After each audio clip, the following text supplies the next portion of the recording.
Buenos días, chicos y chicas. Buenos días. Buen día. Vamos a continuar con el tema que estamos viendo de salud y enfermedad. Quiero recordarles que el jueves 21, a la hora de su clase, a las 8 de la mañana en este caso, será de manera presencial el examen en la Facultad de Medicina. Ya deben de mentalizarse de que vamos a regresar a trabajar. Ya las escuelas primarias ahora sí en su totalidad van a entrar a partir del 1 de noviembre. El primero no, el 3 de noviembre. ¿Verdad? Entonces, quiero que también ustedes se mentalicen y el día 21, ahí nos vemos en la Facultad de Medicina, en el laboratorio de computación para presentar el examen. ¿De acuerdo? ¿Chipi? Sí, maestro. Ok.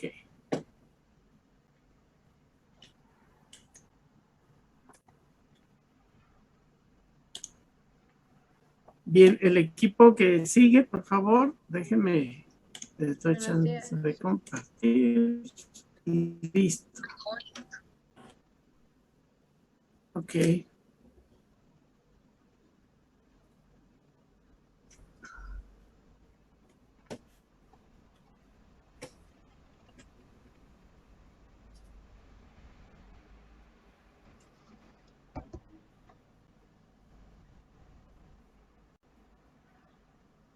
Bueno, vamos a continuar con el documento. Somos el equipo 5, que está conformado por Alvarado Álvarez, Nancy Cecilia, Borrego Dora Lisbeth, Terón Estefania Areli, Peña Lisbeth Estala y su servidora Galaviz Lizalek.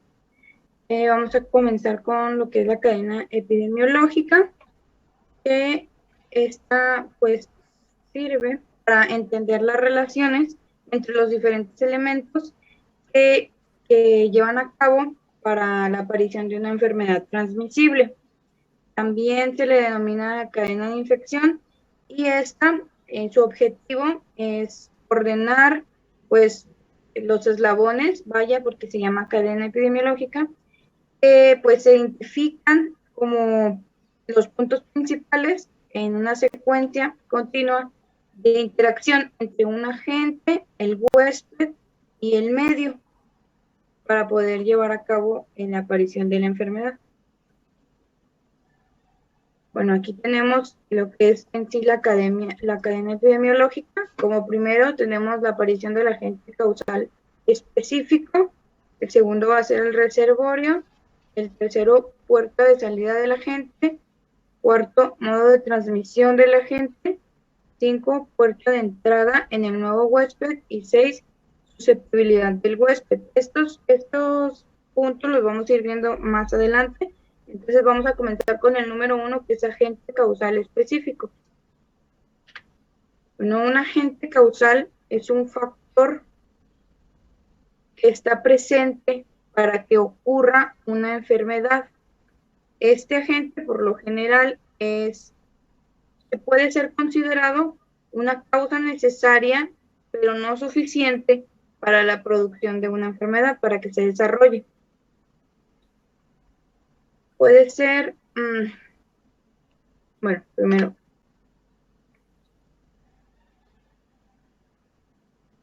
como definición como tal de agente, pues este es un factor que puede ser un microorganismo, una sustancia química o una forma de radiación en el ser humano y los animales. Y las especies que ocasionan enfermedad se denominan pues patógenas en sí.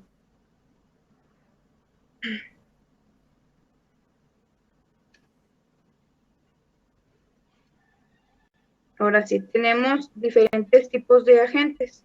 Los biológicos son organismos vivos capaces de producir una infección o una enfermedad en el ser humano y en los animales. Y los agentes no biológicos que se encuentran en este grupo, los químicos y los físicos. Aquí tenemos un esquema de la división de estos agentes. En los biológicos, pues tenemos las bacterias, los protozoarios, los metazoarios, los hongos, riquecias, los virus, los priones, y en los no biológicos tenemos los químicos y los físicos.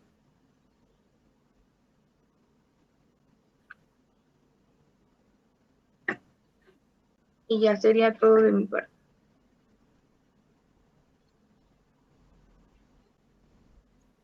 Buenos días, vamos a continuar con las propiedades de los agentes biológicos.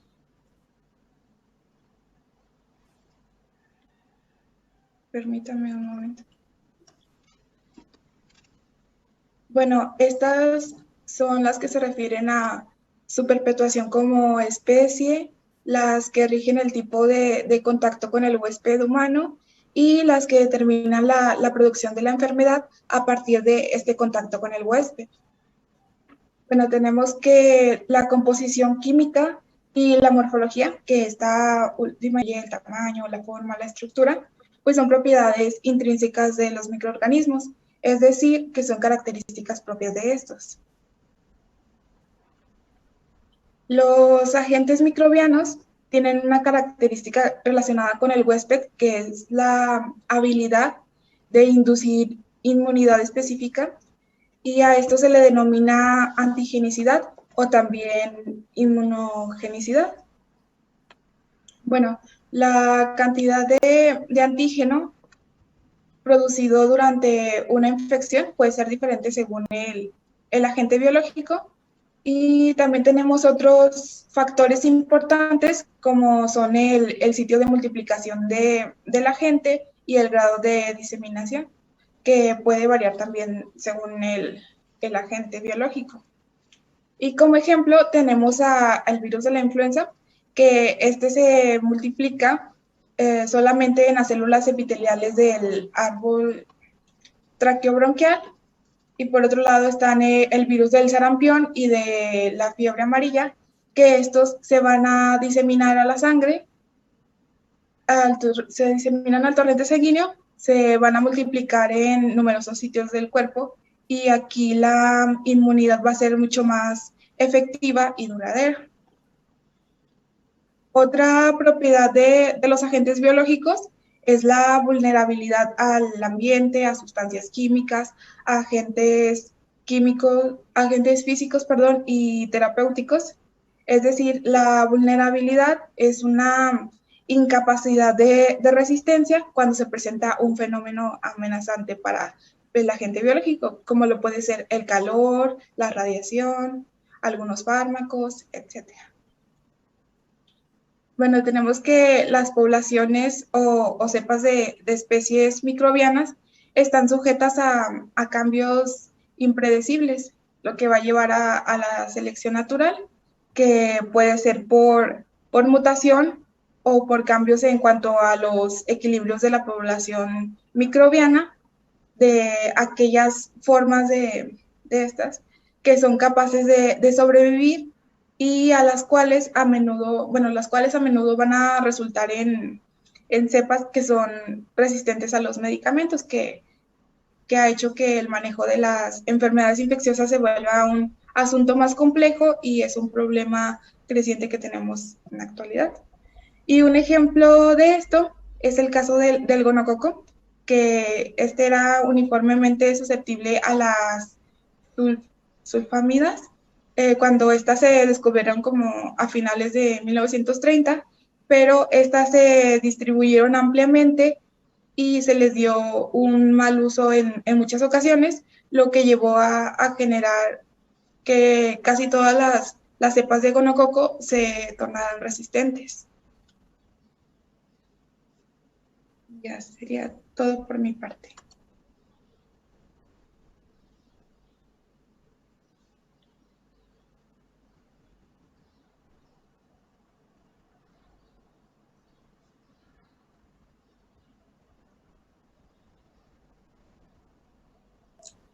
De la pantalla. Sí.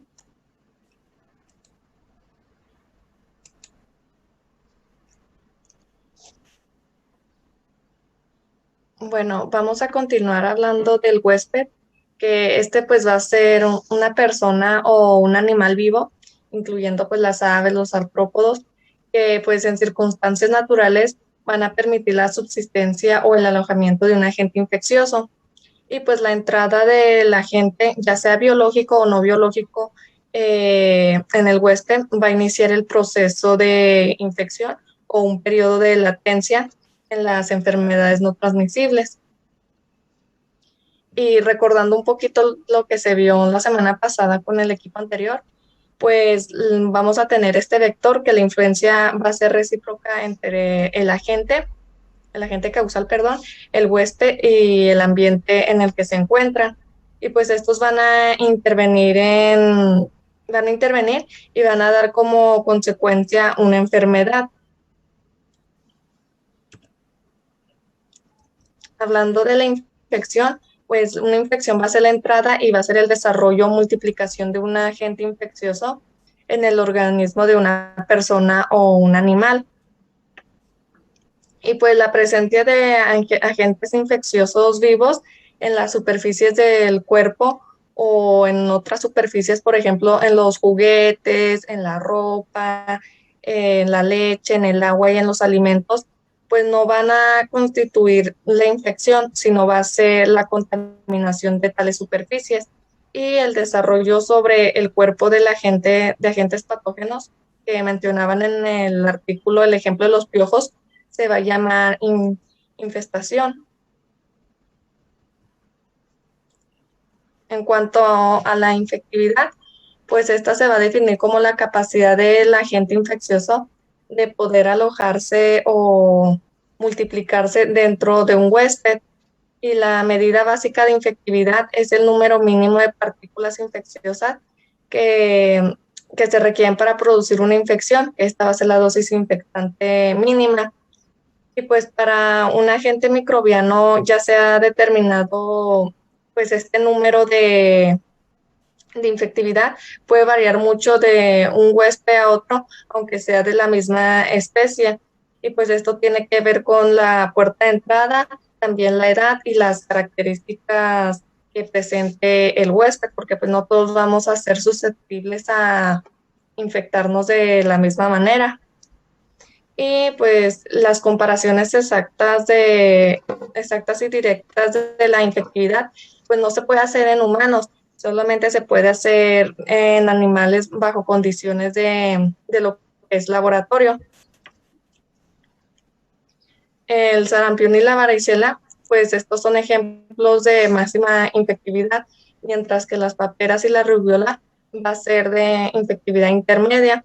La lepra pues tiene una infectividad relativamente baja. Y en cuanto a la infección por VIH y el virus de hepatitis B, estos van a tener otro ejemplo diferente de infectividad, ya que, por ejemplo, si una persona es susceptible de exponerse al VIH, al pincharse pues con alguna aguja que esté contaminada, su probabilidad de infectarse, de contagiarse, puede ser alrededor de 4 en 1000. Pero si esa misma persona se expone al virus de hepatitis B, pues obviamente va a ser mayor su probabilidad de infectarse y puede ser de 1/7. Y pues esto sería todo de mi parte.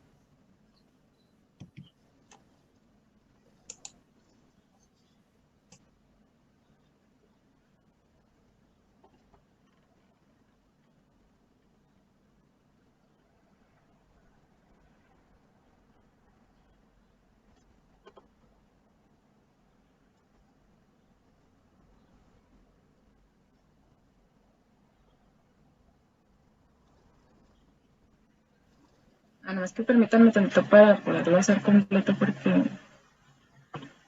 es que...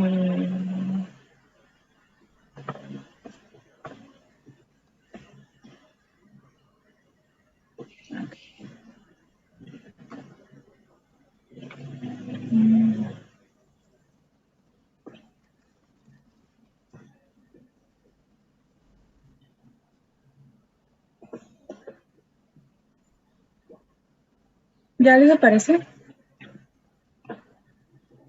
Sí. Ok. Bueno, yo les voy a explicar acerca de la patogenicidad. Bueno, vamos a tener que la patogenicidad es como tal la capacidad de un agente infeccioso de producir enfermedad en personas infectadas. ¿Esto qué nos quiere decir? Que vamos a tener agentes que pues van a infectar a las personas, pero no todas estas van a desarrollar la enfermedad como tal. Entonces, la patogenicidad de un agente pues lo vamos a estar viendo por su capacidad para producir la enfermedad, no solo para infectar.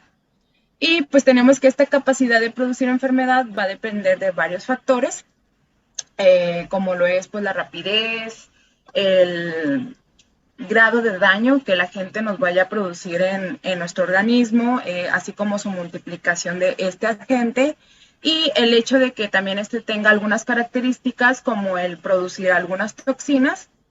Estas toxinas pues van a ser específicas de cada agente y, por ejemplo, lo podemos ver en los bacilos de la fiebre de tifoidea y en el tétanos.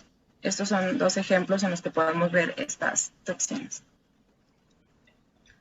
Y luego, bueno, sin embargo, cualquiera que sea el mecanismo en que el agente produzca la enfermedad, la medida de la patogenicidad es simplemente la proporción de sujetos infectados que desarrollan la enfermedad, como ahorita les estaba explicando.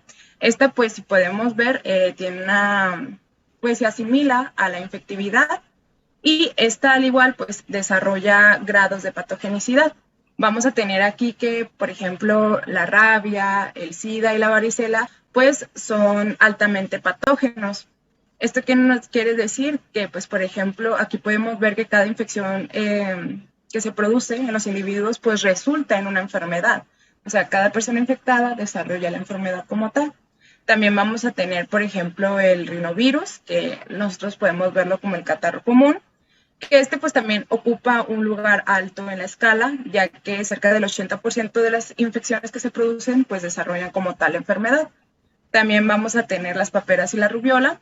Estas pues se encuentran en un nivel pues intermedio, ya que es solo del 40 al 60% de los que se infectan pues desarrollan como tal enfermedad y presentan pues características clínicas. Ya pues en un nivel más inferior de la patogenicidad se va a encontrar el polivirus, que pues bueno, aquí vamos a tener que cerca del 90% de los infectados pues van a ser asintomáticos.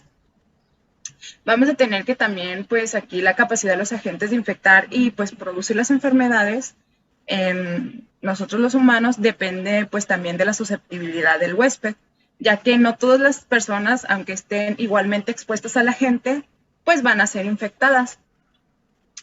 Ya que, pues, aquí se tienen que tomar en cuenta, algunas características igual del huésped.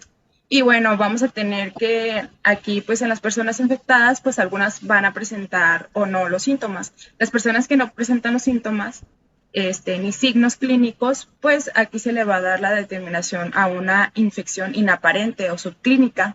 En tanto en la que sí se presentan los signos y síntomas, pues va a ser una infección aparente o clínica. Aquí también pues la duración y el grado de variabilidad pues va a ser diferente en cada persona y vamos a tener que la magnitud de intensidad de una infección aparente, esta pues se va a medir en términos de morbilidad y letalidad.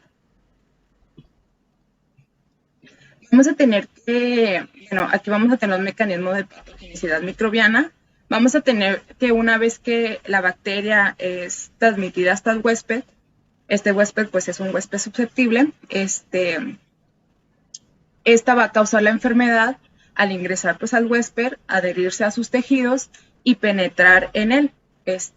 Va a evadir pues sus defensas y de esta manera va a causar como tal un daño tisular y esto va a ser mediante dos mecanismos, que es la invasión de los tejidos, que es la invasividad, y la producción de toxinas, que es la toxigenicidad.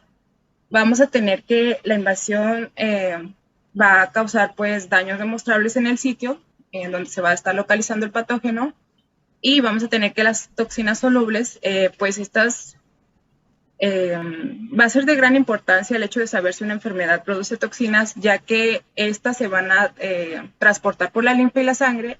Esto quiere decir que no solamente en el lugar localizado van a estar causando la enfermedad, sino pues aparte se van a extender y van a estar en sitios más lejanos de la lesión original. Por eso es importante pues saber qué enfermedades producen toxinas. Y pues algunas toxinas pues solamente tienen uno de los mecanismos y hay otras que tienen los dos mecanismos. Por ejemplo, el Staphylococcus pyogenes, pues tienen tanto la capacidad invasora como la toxigénica. Y ahora vamos a tener la infección inaparente, que es lo que les comentaba. Esta pues es la presencia de un agente infeccioso en un huésped, pero aquí pues vamos a tener que el huésped no va a estar presentando los signos y síntomas clínicos que esta enfermedad pues como tal presenta. Esta solamente se va a poder identificar mediante métodos de laboratorio, por ejemplo, pues que manifieste pues la reactividad positiva en las pruebas cutáneas, y pues como sinónimos, como ahorita les estaba diciendo, es pues infección subclínica, asintomática o oculta. Aquí vamos a tener que en muchas ocasiones las infecciones inaparentes pues es debido a que el tejido no está dañado, a que fue controlado o a que la infección no alcanzó el órgano diana. También pues puede ser porque se destruyó solamente o se afectó una pequeña parte, el daño pues como tal fue mínimo, o se tuvo una reparación rápida. Y pues bueno, vamos a tener que las infecciones inaparentes, al ser de causa silenciosa, por así decirlo, son de gran importancia, ya que el hecho de que no presente los síntomas no quiere decir que no pueda contagiar a más personas o transmitirles como tal la infección vírica. Bueno, ahí también se nos venía como una explicación, igual que en los demás, pues de un espectro que nos permite presentar pues la historia natural de la gravedad de una enfermedad, y esta pues está como tal esquematizada. Como podemos ver, pues vamos a tener la inaparente, que es como un color casi blanco. Vamos a tener ya en lo aparente, donde pues ya como tal es la persona que desarrolló los signos y síntomas, y lo vamos a tener moderada, grave y fatal. En la moderada pues el color es un poco más entre opaquito, pero no tan oscuro, y luego ya el grave va subiendo y el fatal pues ya como tal se encuentra como color oscuro. Y pues esto nos permite evaluar pues cada enfermedad o cómo vamos a poderlo ver el hecho de que las personas pues sí desarrollan o no síntomas en cada una de las enfermedades. Y más por el hecho de tener cuidado, como les decía, que las enfermedades inaparentes, pues como tal, el hecho de que no presenten los signos y síntomas, pues no quiere decir que no puedan transmitir como tal la enfermedad. Y bueno, aquí tenemos algunos ejemplos. Por ejemplo, la tuberculosis, como podemos ver, pues de la parte inaparente pues tiene una gran extensión. Ya después le sigue lo leve y lo fatal. Igual en el tétano, pues como podemos ver ya tiene un poco más extenso lo de la parte moderada y lo de la parte grave. Y en la rabia, pues si se fijan, todo es del hecho de que sí va a presentar síntomas y el hecho de que van a ser pues muy graves su representación en los pacientes.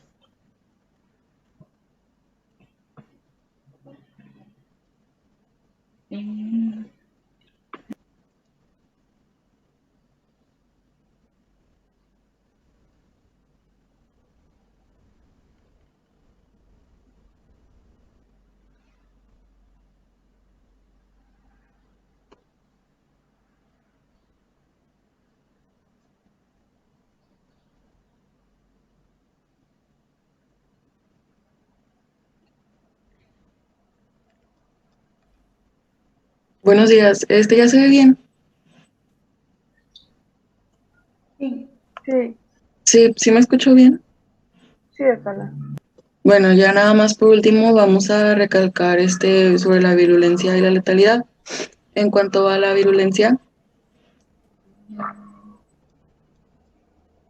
bueno, esta es la capacidad del agente infeccioso de producir casos graves y fatales, y también esta es medida en base al número de casos graves y fatales en proporción al número total de casos aparentes.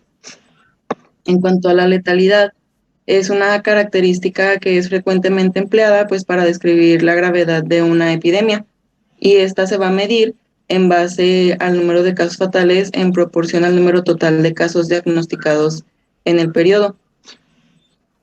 La diferencia que va a haber entre patogenicidad, virulencia y letalidad la vamos a ver entendida por medio de un esquema de espectro de gravedad de la enfermedad infecciosa, en donde pues se nos ve este cuadro, donde nos pone de que la infección nos divide entre aparente e inaparente, y en aparente vamos a encontrar 3 apartados que viene siendo moderada, grave y fatal, numerados con, bueno, no numerados, más bien poniendo B en moderada, C grave, fatal D e inaparente A. Y con esta información podemos decir que pues la patogenicidad se ve como B más C más D, o sea, grave más moderada más fatal. Esto lo vamos a dividir entre lo que es inaparente, moderada, grave y fatal, y vamos a encontrar que esto va a ser igual a casos de enfermedad aparente entre total de infectados. Pues con virulencia y letalidad vamos a hacer básicamente lo mismo, seguir las letras, ver lo que es en cada una en lo que es la tabla anterior, y ahí nos va a decir pues cómo sacar cada uno de estos, y pues será todo de nuestra parte.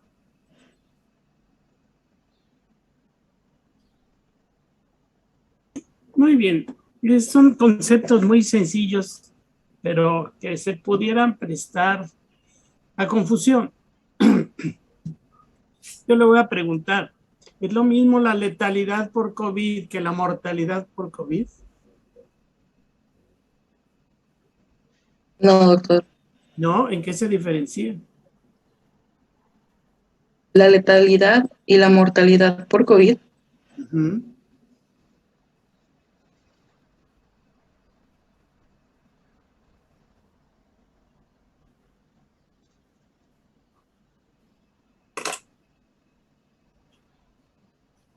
Es que en los periódicos se habla mucho de la mortalidad por COVID, y cada vez que hablan de la mortalidad por COVID hasta risa da a lo que ellos tratan de referirse.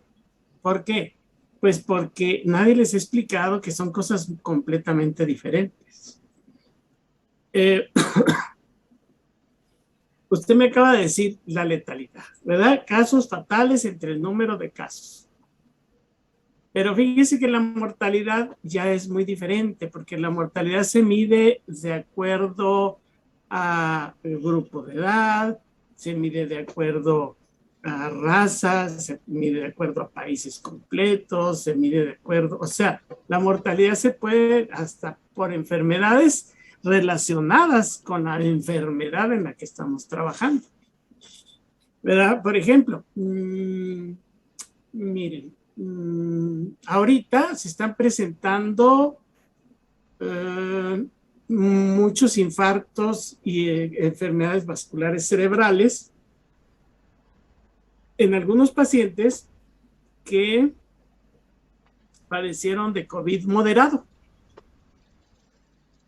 O sea, esos pacientes de COVID moderado estuvieron pues malitos, con síntomas, pero no se hospitalizaron. ¿Sí? Y un año después se están muriendo. Todas esas enfermedades son letalidad por COVID, si lo toma en cuenta como casos. Pero si no lo toma en cuenta como casos, puede ser mortalidad por COVID.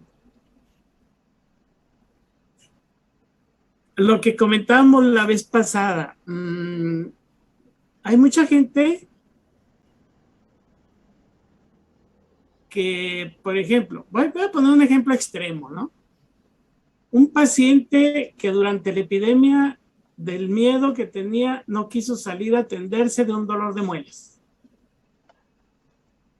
¿sí?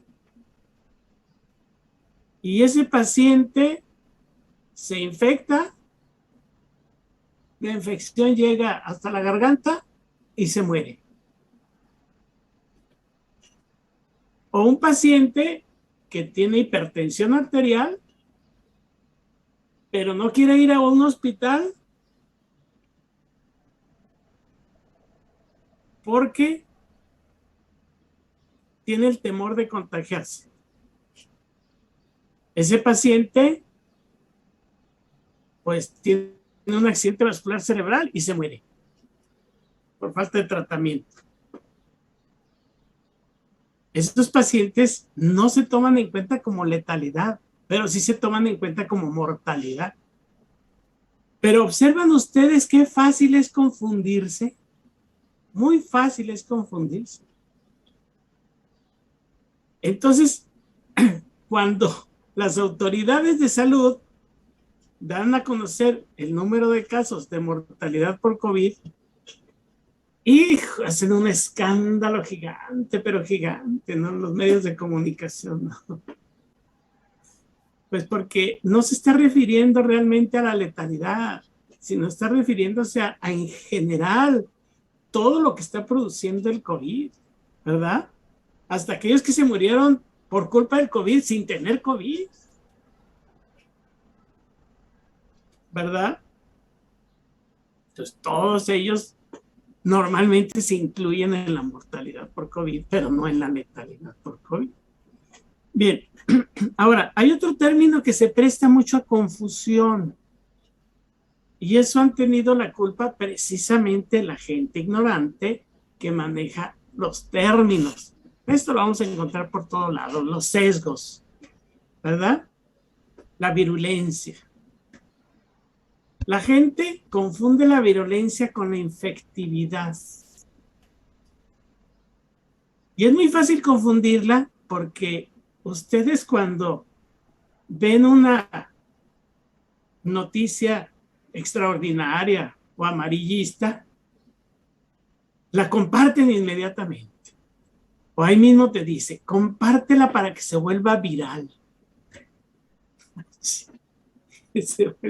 Da risa escucharlo, ¿no? ¿A quién se le ocurren esas tonterías? Pues luego ustedes lo toman como una realidad. ¿Sí? Esas confusiones de la gente ignorante, pues ustedes la toman como una realidad. ¿Sí? Una cosa es la infectividad, otra cosa es la patogenicidad y otra cosa es la virulencia. La virulencia, pues es la capacidad del agente patógeno de producir casos graves y casos fatales, como el virus que actualmente nos está tratando con esta pandemia. Es muy virulento. A ese le tenemos miedo por esas dos cosas, porque te pones grave, es una enfermedad fea, porque te pones muy grave, y la otra, porque te puedes morir, es más, es casi seguro que te vas a morir si te pones grave. Entonces, este virus es el más virulento que hemos conocido. Bueno, que provocó una pandemia, claro, porque pues, virus virulento, pues el de la rabia, ya lo veíamos ahorita, ¿no? O sea, a la gente que le da rabia se va a morir. Se va a morir. Y el otro virus virulento, pues es el Clostridium, el Clostridium tetani, no es un virus, pero el Clostridium tetani, también una persona que le da tétanos, lo más seguro es que se va a morir. Lo más seguro, ¿eh? Ahí sí hay una cierta pequeña posibilidad de que llegue a salvarse. Muy pequeña posibilidad. Pero para eso están las vacunas, ¿verdad? Para eso utilizamos las vacunas, para evitar que la gente fallezca. Bien, ahora, es importante repasar el tema por el hecho de la resistencia. Veíamos la resistencia y la vulnerabilidad. Sí, muchas veces nosotros damos un tratamiento no apropiado para la enfermedad. Entonces aquí tenemos que combinar varias cosas. Por ejemplo, una persona, ay, traigo diarrea, me siento mal, mira, ya van 3, 4 veces que voy al baño. ¡Ah! Tómate una ampicilina, mira, 500 de ampicilina cada 6 horas y te alivias. Pues sí. Muchas veces el producto de la enfermedad no es propiamente de la infección por la bacteria propiamente, sino por sus toxinas. ¿Y qué estamos haciendo nosotros? Pues una tontería. No tenemos por qué darle antibiótico si son las toxinas las que te están enfermando. Y segundo, si le damos el antibiótico 1 día o 2 días, ¿qué estamos causando? Resistencia. Las bacterias se van a volver felices porque van a producir resistencia a ese antibiótico. ¿Por qué? Porque sabemos que para combatir una bacteria necesitamos de 7 a 10 días y a veces hasta más para evitar que haya resistencia.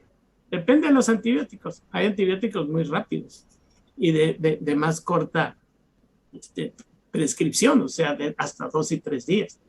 ¿Verdad? Pero normalmente los antibióticos, los comúnmente usados, pues son de 7 a 10 días. Cuando nosotros damos un tratamiento de 2 días de un antibiótico que se debe de dar de 7 a 10 días, pues estamos causando un problema serio. Porque esa bacteria se vuelve resistente, llega a otro organismo, le dan un medicamento para poder combatirla y ya no la van a combatir. Y le dan 7, y le dan 10, y le dan 15, y le dan 20 días de antibiótico y nomás no se va a morir. Entonces, es importante que sepamos todo esto, ¿verdad? Todo es parte de la combinación. Ahora, la dosis infectante mínima, ya lo habíamos platicado anteriormente y precisamente relacionado con el COVID. Nosotros le llamamos cantidad del inóculo. En el caso del virus estamos hablando de carga viral. No es lo mismo infectarse en la calle que infectarse dentro de un hospital. Es obvio que dentro de un hospital la carga viral es más fuerte que infectarse en la calle, porque luego la gente se asusta y hace mucho escándalo. Es que la mayor cantidad de enfermos y fallecidos fueron los médicos. Pues es obvio. Eso es de esperarse. Eso es de esperarse, no es para alarmarse. A lo que estamos expuestos nosotros, los médicos y las médicas, pues es precisamente a eso. ¿Verdad? Entonces, aprendiendo aquí y aprendiendo cómo se contagian las enfermedades, pues entonces nosotros sabemos cómo protegernos. ¿Usted cree, si está en un hospital, que con un cubrebocas quirúrgico se va a proteger de una infección viral? ¿No? Es más, ni aunque se ponga un KN95, los KN95 chinos, ni aunque se lo ponga. ¿Por qué? Pues porque hay un espacio entre la piel y el cubrebocas. Un espacio, no, si yo lo traigo bien apretado, sí, pero ¿sabes de qué tamaño es un virus? Es nanométrico. Va a entrar porque va a entrar. Sobre todo aquellos que no sabemos ponernos bien un cubrebocas. ¿Sí? Entonces decíamos desde un principio, ¿no te quieres enfermar? Ponte una máscara N95, no un cubrebocas N95, una máscara N95. ¿Por qué? Las máscaras N95 están hechas de silicona y la silicona se adosa perfectamente a la piel. Y los filtros que contiene, bueno, pues son específicos para virus. ¿Sí? Entonces, con ese jamás te vas a enfermar, a menos que te descuides y te canse la máscara, te la quites en algún lugar que, ya me canso esta máscara, te la quites y te la vuelvas a poner, ya valió queso. Ya valió. ¿Sí? Pero como les dije desde un principio, el mundo no estaba preparado para esta pandemia. Porque la cantidad de máscaras que existían en el mundo era mínima. ¿Y qué hizo Estados Unidos inmediatamente? Estados Unidos es el mayor fabricante de estas máscaras. ¿Y qué hizo? Dijo, a partir de hoy, ningún elemento 3M se vende fuera de nuestro país. ¡Qué hijos de su... Claro, hubo gentes muy listas, muy astutas, que lo primero que empezaron a hacer fue hacer máscaras piratas, ¿verdad? Porque, bueno, siempre habrá gente malosa o gente tremenda, ¿sí? Pero fíjense, o sea, qué egoísmo de los norteamericanos el decir, nosotros somos los que las producimos, ya no va a haber. Qué bueno que el virus no fue tan infeccioso como se pensaba. Si de veras ha sido así de infeccioso, pues nos hubiera llevado a todos el tren. Pero ya, gracias a Dios, hay muchos mecanismos que influyen para que la gente no enferme o no enferme gravemente o no se muera. Entonces, qué padre, ¿no? Si no. Ahora, la cadena epidemiológica es bien importante y la vieron así muy por encimita. La tienen ahí, por favor. Pongan el esquema de la cadena epidemiológica. Pónganlo, por favor.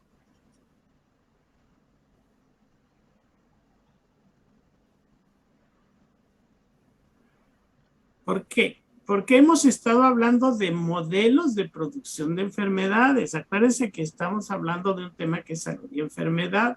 Nos dedicamos bastante a la enfermedad. ¿Sí? Pónganme, por favor, la cadena epidemiológica, o la pongo yo.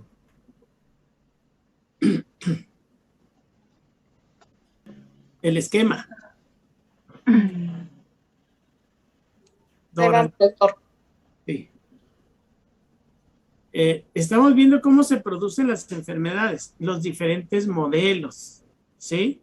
Ya habíamos visto la historia natural y el agente huésped y medio ambiente, ¿sí?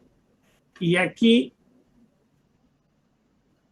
llama la atención este esquema, más para arriba, más.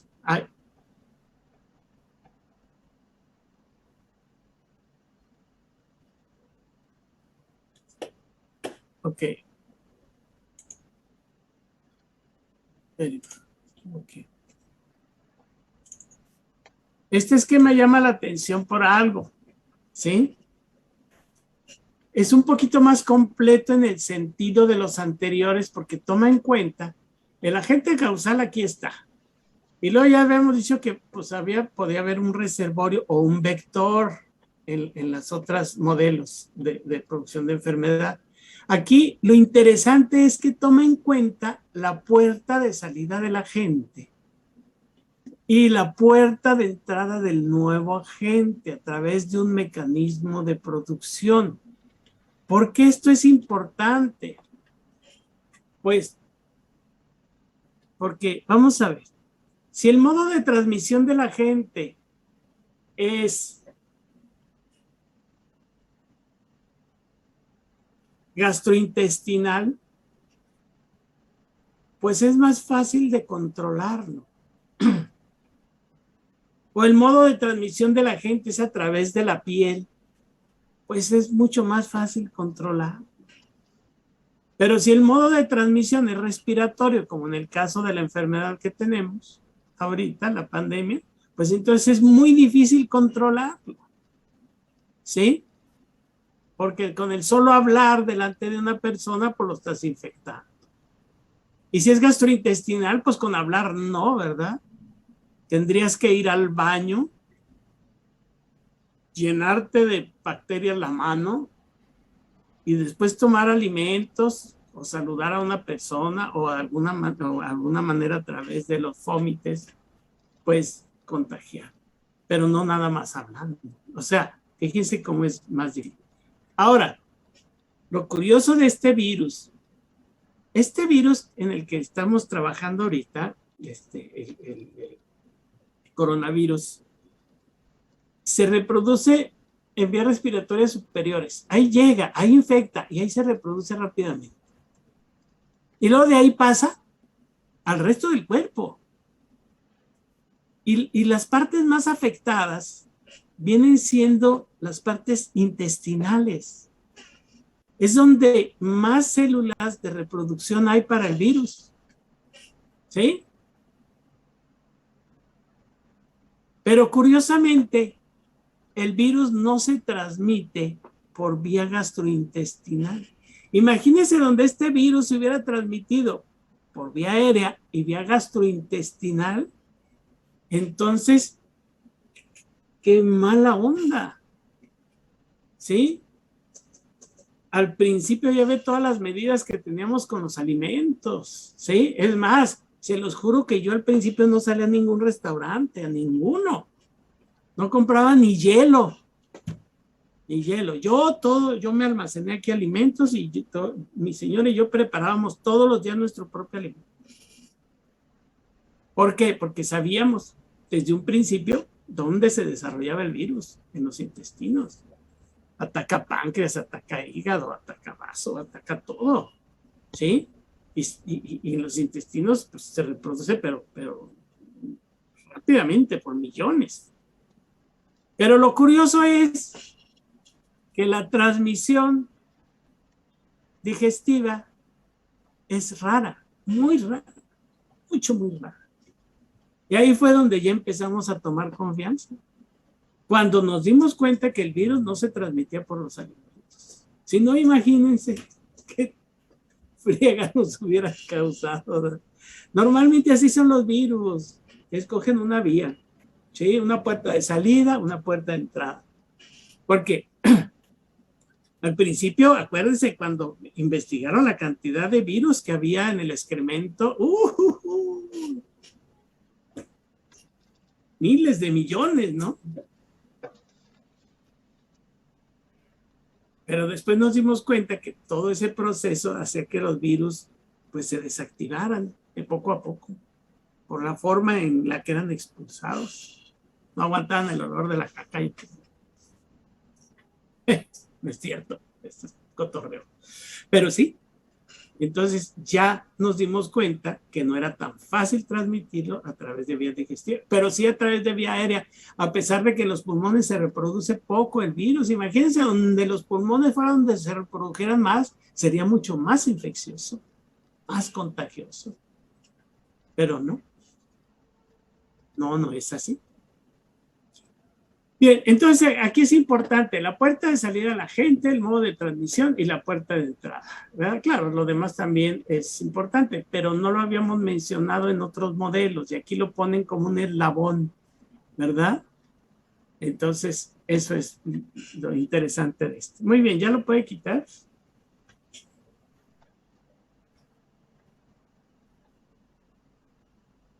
Entonces, las vías de transmisión, muy importante. ¿Alguna duda, pregunta o comentario? Está muy sencillito el tema, ¿verdad? Y está interesante. Es un tema interesante porque les va a servir toda su vida, ¿verdad? Toda su vida van a haber pacientes infectados por algún mecanismo, enfermos por estas vías, ¿verdad? Bien. Ok, equipo 5. Entonces... el próximo miércoles vemos el equipo 1, ¿verdad?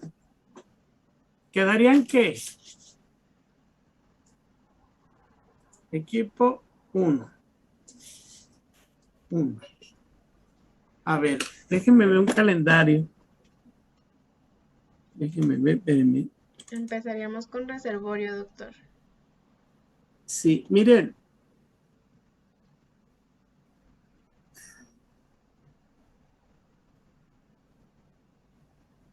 Como les toca muy pequeño me gustaría que el próximo miércoles pudiéramos ver el equipo 1 y 2.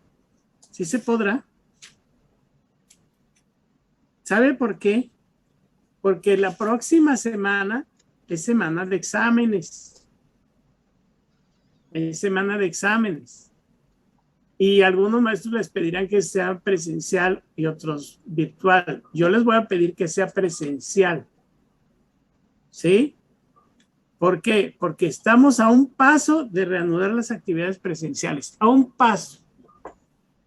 Una cosita de nada y ya entramos todos. ¿Sí? Entonces les voy a pedir que sea presencial.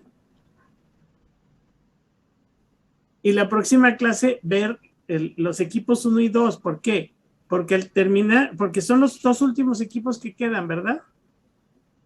Al terminar el equipo 1 y 2, ya no tendríamos clase el lunes, ni el miércoles, sino toda la semana la usarían ustedes para estudiar a esas horas, para estar preparados para el examen del jueves, ¿de acuerdo?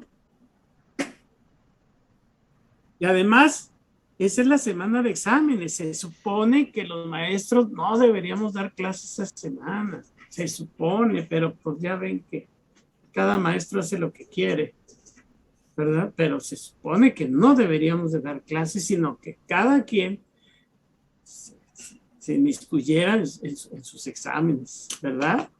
Con todo el tiempo del mundo. Pero bueno, ok. Entonces, me gustaría pues que el próximo miércoles viéramos equipos 1 y 2 para terminar ya el tema de salud y enfermedad basado en el MOPES. ¿De acuerdo? ¿Sí? Ándeles pues, chicos. Entonces, así le hacemos. Y nos vemos el próximo miércoles. Gracias, doctor. No, gracias. Miércoles. Hasta el miércoles. Nos vemos el miércoles.